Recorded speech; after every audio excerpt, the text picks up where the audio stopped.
The Concilium Plebis was the principal popular assembly of the ancient Roman Republic. It functioned as a legislative assembly, through which the plebeians could pass laws, elect magistrates, and try judicial cases. The Plebeian Council was originally organized on the basis of the Curia. Thus, it was originally a plebeian curiate assembly. Around the year 445 BC, it was reorganized on the basis of the tribes. Thus, it became a plebeian tribal assembly. The Plebeian Council usually met in the well of the Comitium. Often patrician senators would observe from the steps of the Curia Hostilia, and would sometimes heckle during meetings. The representatives of the plebeians in government are called tribunes. These tribunes had the power to veto the laws of the Senate. Only the plebeians were allowed to vote. History. From 509 to 471 BC, when the Roman Republic was founded in 509 BC, the Roman people were divided into a total of 30 curiae.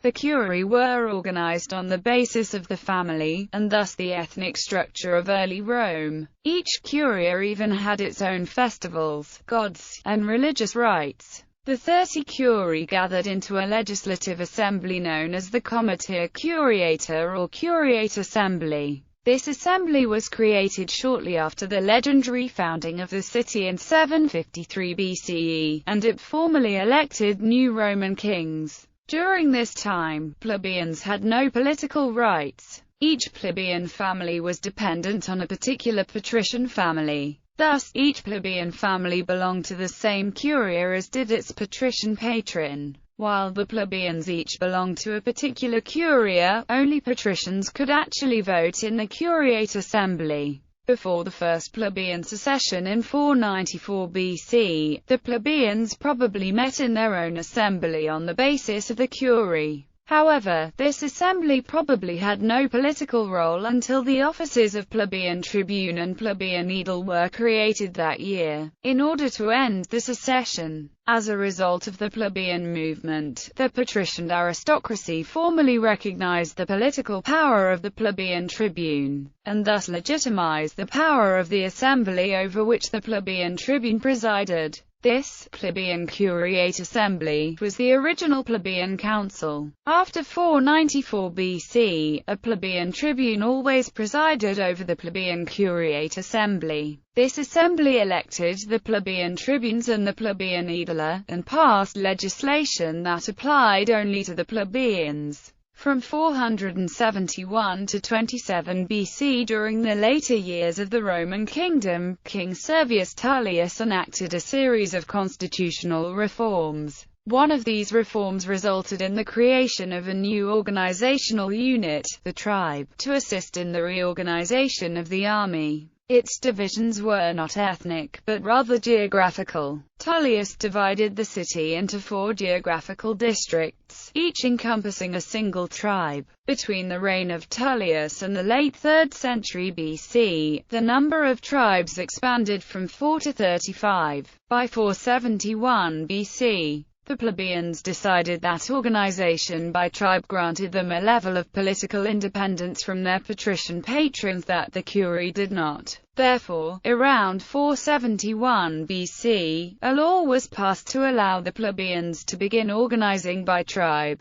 Thus, the Plebeian Curiate Assembly began to use tribes, rather than curiae, as its basis for organization. As such, the Plebeian Council changed from a Plebeian Curiate Assembly to a Plebeian Tribal Assembly. The only difference between the Plebeian Council after 471 BC and the ordinary tribal assembly was that the tribes of the Plebeian Council included only plebeians, whereas the tribes of the tribal assembly included both plebeians and patricians. However, most Romans were plebeians. Therefore, the principal differences between the Plebeian Council and the tribal assembly were mostly legal rather than demographic. These legal differences derived from the fact that Roman law did not recognize an assembly consisting only of one group of people from an assembly consisting of all of the people of Rome. Over time, however, these legal differences were mitigated with legislation.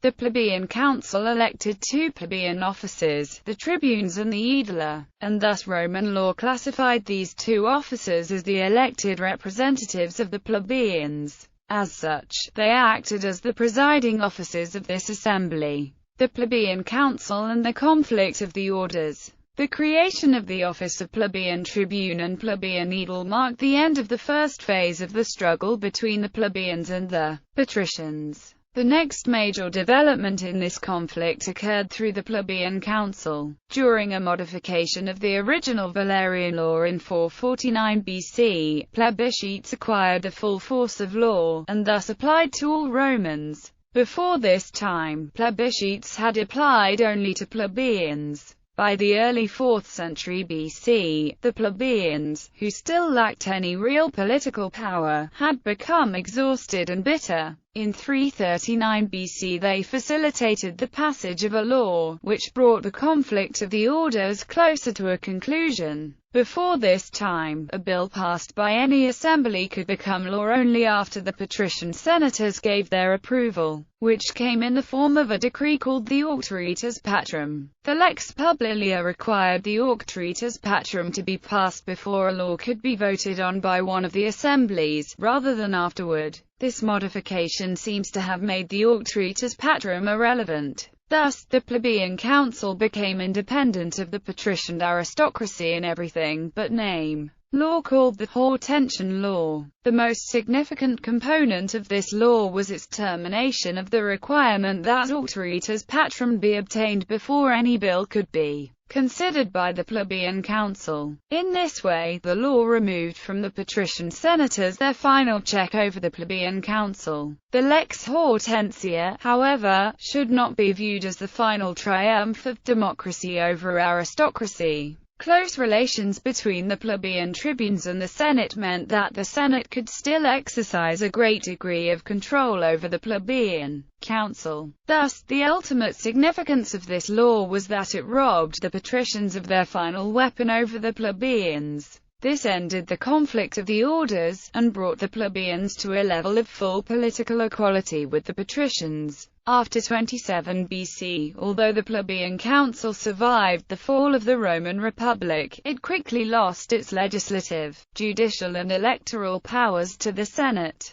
By virtue of their status as perpetual tribunes, both Julius Caesar and the Emperor Augustus always had absolute control over the Plebeian Council. The Plebeian Council disappeared shortly after the reign of Tiberius.